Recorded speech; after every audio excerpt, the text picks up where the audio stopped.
Magandang umaga Pilipinas, nagbabalik po ang Panahon TV. Sa pagtaas po ng temperatura, pansin nyo ba na mabilis po kayong mahilo, matuyo ang lalamunan o kaya naman ay mapagod dahil sa sobrang init ng panahon? Para iwas dehydration ngayong tag-init, narito ang mga simpleng paraan para mapanatiling hydrated ang ating katawan. Uminom po ng 8 hanggang 10 baso ng tubig kada araw.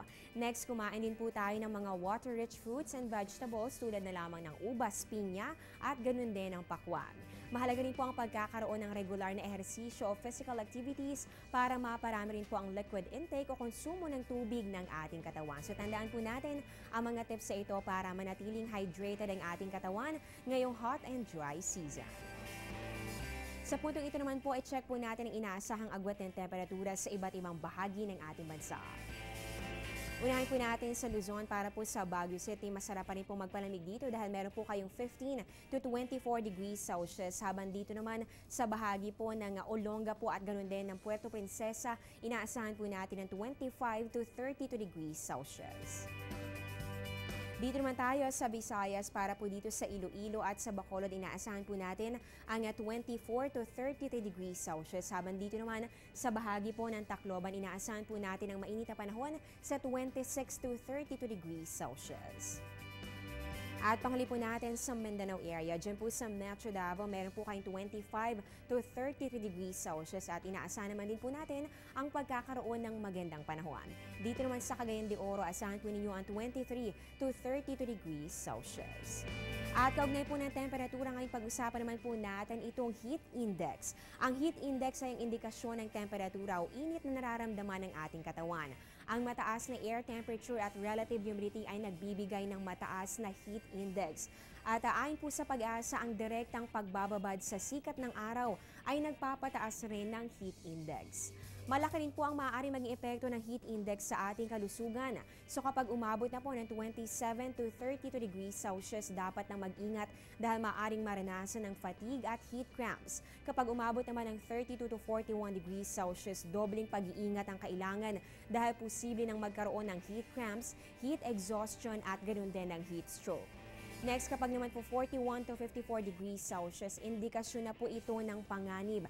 Malaki ang chance na makaranas ng heat cramps, heat exhaustion at ganun din ng heat stroke. At kapag naman po lumagpas o mas mataas pa sa 54 degrees Celsius ang heat index, mas malaking panganib po ang maidudulot nito sa tao at napakalaki na ng posibilidad na maranasan ang heat stroke. Sa ating pong heat index forecast ngayong araw para sa mga pangunahing lungsod ng ating bansa, unahin po natin sa Metro Manila. Ang pinakamataas sa temperatura, posibleng umabot ng 35 degrees Celsius. So yung heat index po natin, posible naman pumalo na hanggang 39.2 degrees Celsius. Dito naman sa Metro Cebu, ang highest temperature ngayong araw ay aabot ng 33 degrees Celsius. Yung heat index po natin aabot naman ng 38 degrees Celsius. At para po dito sa Metro Davao, ang pinakamataas sa temperatura yan po ay 33 degrees Celsius at yung heat index po ninyo dyan ay aabot naman ng 36.9 degrees Celsius. So ganito po kainit yung mararamdaman ng inyong katawan. Samantala, pagpasok po ng Mayo, ilang mga pagbabago sa ating weather terminologies ang ipinakilala ng Pag-asa sa publiko. Una na rito ang pagkakadagdag po ng isang kategorya ng bagyo. Linawin lamang po natin, ang bagyo sa Ingles ay tropical cyclone. Ang tropical cyclone naman ay nahati sa iba't ibang kategorya.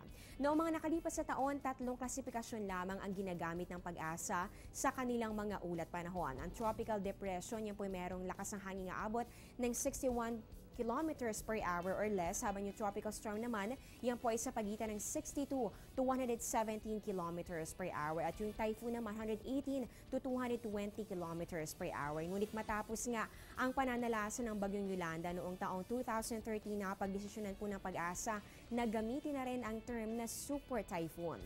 Taglay po nito ang maximum sustained winds na aabot ng 220 kilometers per hour pataas. So patuloy po nating babantayan kung ano pa nga bang mga pagbabago ang ilalatag ng Pag-asa para sa taong ito ng 2015. Magbabalik pa po ang Panahon TV pagkatapos ng ilang mga paalala.